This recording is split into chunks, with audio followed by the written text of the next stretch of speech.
तामुलपुर जिला ताइक्वान्ड' एसोसिएशननि बडि फर्मेशनखौ दाफुंबाय।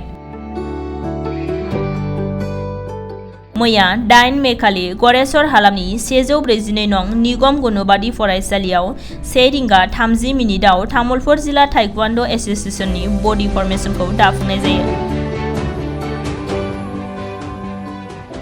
बे गोदानै दाजानाय बडि फर्मेशननि सावराय मेलाव गाहाय आलासि महरै दुलाराय बड'लेण्ड ताइक्वान्ड' एसोसिएशननि गाहाय नेहाथारि लासित बसुमतारीजों लोगोसे क'क्राझार जिला ताइक्वान्ड' एसोसिएशननि आफादगिरि धबज्योति कुमार बर', दुलाराय बड'लेण्ड ताइक्वान्ड' एसोसिएशननि चीफ क'अर्डिनेटर बिरखां बसुमतारी, क'क्राझार जिला ताइक्वान्ड' एसोसिएशननि गाहाय नेहाथारि निकुन्जय मुसाहारि, दुलाराय बड'लेण्ड ताइक्वान्ड' एसोसिएशननि लोगो नेहाथारि सन्जीब बसुमतारी, बाक्सा जिला ताइक्वान्ड' एसोसिएशननि गाहाय नेहाथारि किशोर बसुमतारी मोनहाबो सावराय मेलाव आलासि महरै बाहागो लादोंमोन।